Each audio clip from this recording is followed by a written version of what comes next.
And welcome you back to On the Hash with Hatfield. Like, share, and subscribe to our YouTube channel with Cobra Sports TV, wherever you may be tuning in. We thank you for doing so on this particular Thanksgiving feast week, holiday weekend for all those. And we're all grateful for getting to watch some talented student athletes compete for region championships this week. And those programs that will be doing so in Region 3A, the IC Norcom Greyhounds, our guest was a part of a state championship team. I think it was 31 years ago. He'll tell us more about that as the 8-4 Greyhounds get ready to take on the undefeated Lafayette Rams, the number 1 seed in Region 3, coming up on Friday night at Wanner Stadium in Williamsburg. Lafayette currently ranked number 3 in the state in our Class 3 top 10 rankings on VirginiaPreps.com. We say hello to the head coach of the Norcom Greyhounds, Anthony Hawkins. Coach, happy Thanksgiving to you. How's life treating you? Happy holidays to you, Matt. Life is good right now. We're practicing on Thanksgiving, so that's a great thing. It is a good thing, and it's an especially comforting thing given what transpired a year ago. Your program, unfortunately, did not get the opportunity to compete in the postseason. It's something we've talked about going back to the offseason to now. Spoke with you about it, one of your standout players that we'll discuss coming up here, Matthew Hatfield, the big-time talent who's going to be taking his talents to the college football level and do some great things. But how much has that just been the rallying cry for your program, Coach, that – you didn't get this chance last year, now savor the moment and opportunity? Well, Matt, it was an unfortunate situation at the time. Last year was kind of a dark feel around the program, and but the guys persevered. Especially the guys that stayed, they persevered. They have a chip on their shoulder about this postseason, and they have brought into the culture and the program, and they're leading by example with their play on the field, with their studious behavior within the school and in the community, and they're really taking on our mantra of win whatever is needed through the commitment of excellence, and we're just ready and prepared to play on Friday, play a great program in Lafayette, so we're definitely ready and prepared for Friday. Yeah, I want to get to that because Norcom has some history with Lafayette in the postseason. They've beaten you guys before. You guys have beaten them before. So it's not really a new thing as far as I don't feel like either program's intimidated by the other, and both have a respect for what each other brings to the table. Before we dive in on that matchup, though, let's talk on some of these key guys for you. It all starts with the guy with I say the best first name in the state because it is Matthew Hatfield, who's going to Penn State. He once was committed to Virginia Tech. And really one of the seminal moments, Coach, and I brought it up on the podcast here recently, your losses were all to undefeated teams. Oscar Smith, unbeaten, playing for a region championship. Thomas Jefferson of Richmond, unbeaten, playing for a region championship. You look at Maury, unbeaten, playing for a region championship. And then Granby had the one blemish, a game that was right there for you 7-6. But before that, you put Alton in as like a wildcat. He ran the ball, had just an awesome week, was our Chicho's Pizza 757 football player of the week. Tell us about what he's brought in all three phases, because he does it for you in all three phases. Most definitely. He's a very humble, respectable kid, man. Great kid. But as far let me go back to our schedule. Like, as far as our schedule it was a strategic plan as far as, playing these out of district games and getting us prepared for this time of the year. And Matt was a great leader in that in that journey, as far as putting us on his back, and using his athleticism, his smartness, his football IQ, and just putting us on his back. He's a talent. He's a unicorn, man. Size, speed, quickness, football IQ. So he's a great guy to have on your team. Most definitely, he's a great guy to have on your team. He's a system kid, a Norcom kid. He's been there since his freshman year. His family came up in Norcom. His brother played with my son in 2018-19, Maurice. So he's a Norcom guy. He's a Norcom guy. He stayed throughout the things that we had going on as far as the ban last year from the playoffs. We lost some star guys to some schools because they wanted to play in the playoffs last year. But this kid, he stayed, he persevered through it, and he's right here at the cusp of winning a regional championship and going on to the state semis. He's much deserving of that. So we're really working hard, and I'm just blessed and happy to have him. Yeah, I want to get to some other guys that contributed for you, like a Marquell Johnson who catches the football, Jody Shelton, those linemen, those defenders, in addition here in a moment. But to finish up with Matthew for a second, he made the choice to Virginia Tech. He then reopened it, now going to Penn State. I mean, they have to be thrilled to be getting a guy of his talent and skill set because it feels like he's just scratching the surface of what he can become years from now. Yes, he definitely has. Like last year is when he really blew up the scene, as far as recruiters and people seeing his talent and how different he is as a student athlete and how he could make your program take your program to the next level.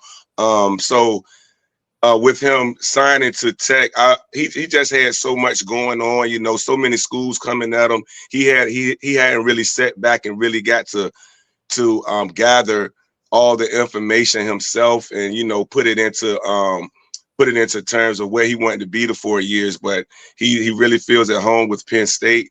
Penn State really shows him a lot of gratitude and, you know, courtesy as far as getting him there and showing him that they love him. So, you know, Penn State is a great place for him to be this year. He's very excited.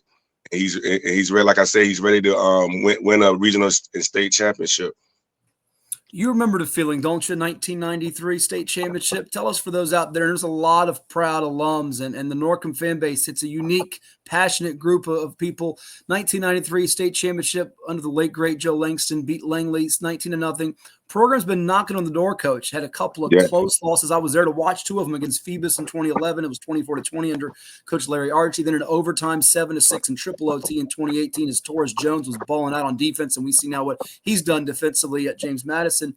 And just been so close to that point. Have you brought up some of the good and the bad being so close, and maybe some other alums? You mentioned your son, Kassan Dixon, Matthew's brother, Maurice, who played with him. What have you done here as you get ready for this matchup with Lafayette coming up as far as rekindling some of those emotions, but also knowing just how precious and special this is? You know, that's a great question, Matt. Being from Norcom and playing at Norcom as a freshman on that state championship team, it was monumental. It was something that you really can't. Back in the 90s, you know, football was so prevalent in this area as far as you know, the fans, the love for the games, and our games used to be sold out at 5:30. I just remember all that. Remember the high school pageantry then, as far as, you know, the love for football. And I tell the kids all the time, I was used to playing in front of sold out crowds and things of that nature, and how Norcom was a football power, and that's the culture that I'm bringing back, not trying, I'm bringing back, and we're right here, you know, the same as the team from 2018, 2011. We have to get over this regional championship hump, win this game, and get to the state semifinals. And this year we have a great chance. We're playing against a great team. We have a great chance. We're a great team ourselves, and we're prepared. Have played the games to prepare us for this point. Yeah, I definitely think you've grown from those opportunities, those moments when you played some high-level competition with the Oscar Smiths, the Thomas Jeffersons, the Morys, the Grammys, and so on and so forth here. As you know, a lot of it's who you play and also your own personnel. So let's dive into some of those that have helped you get to this point, from the Jody Sheltons to the Marquell Johnsons. We hit on Alton, of course, and defensively, even the guys in the trenches, because some of those linemen don't get to hear their names called or written about in the papers, on the blogs, online, but they're instrumental to you being in this position to have a chance to go to states, correct? Correct. So this year, along came, you know, I had a new defensive coordinator. So early in the year, we were learning. We were still learning the defensive scheme. You know, so the teams we played that were perennial powers, it was kind of tough in the second half. You know, we gave them a fight in the first half. It was kind of tough in the second half. So, but now we're playing our best football with those guys that I came in with 2 years ago, the class of 25 guys. We have guys like Frederico State and Jr. He's a Norcom guy, been here since his freshman year, made all district last year, all district this year. Led in tackles, led in interceptions last year. We have guys like Zaylen Smith, a senior DB receiver, great kid. We have Jody Shelton Jr. He played receiver and DB last year. He's He's moved in at quarterback, taking over helm, and he has done an awesome job with us as far as commanding the offense and putting points on the board, doing what he's taught to do. And also we have players like Jaden Gordon, been at Norcom for 4 years, our center.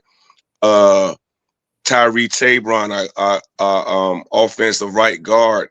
He's made all district last year and this year. He's on the cusp of having. He has D1 AA offers. He has D2 offers. We have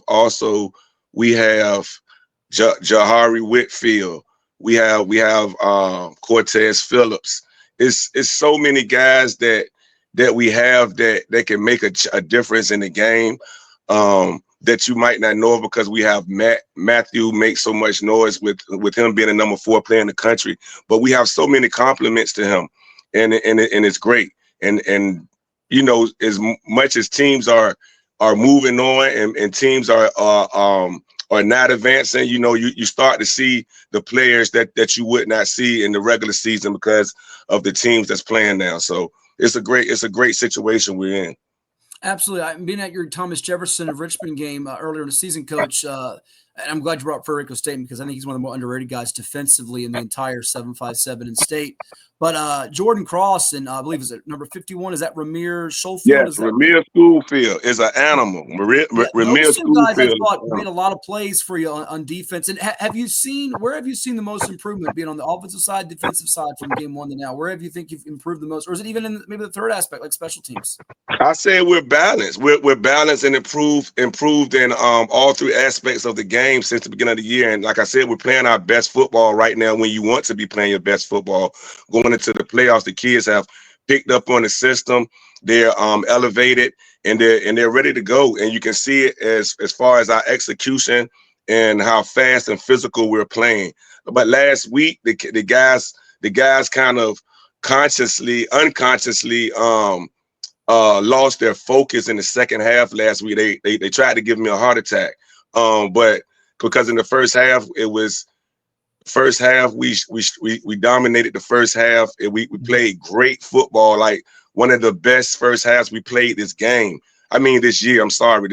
Mm-hmm. And when I went in at halftime, we talked about that. We're talking about keeping our foot on the gas and staying focused. But these kids, I guess they tried to give me a heart attack.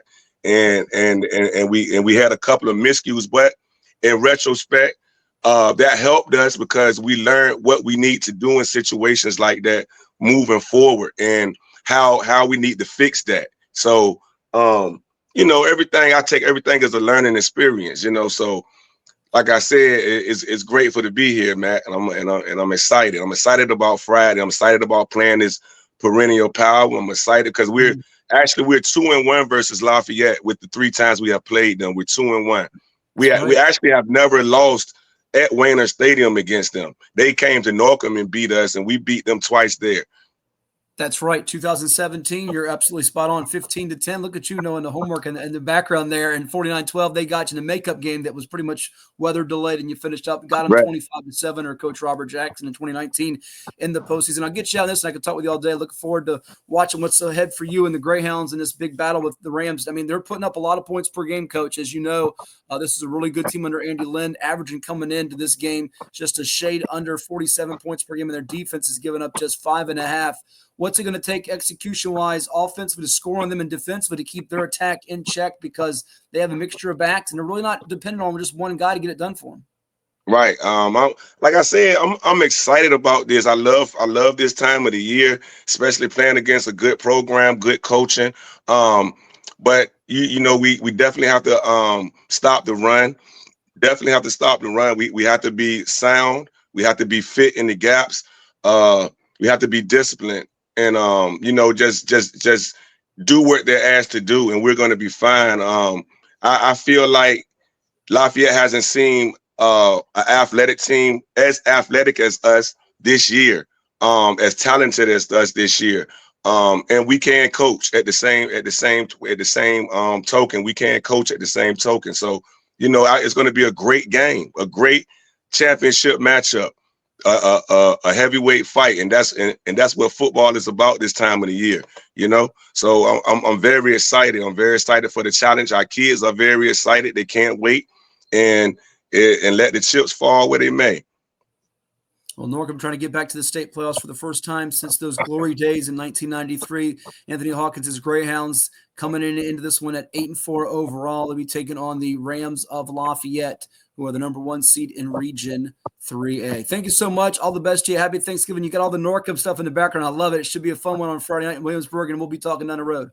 All right. Thank you, Matt. Appreciate it.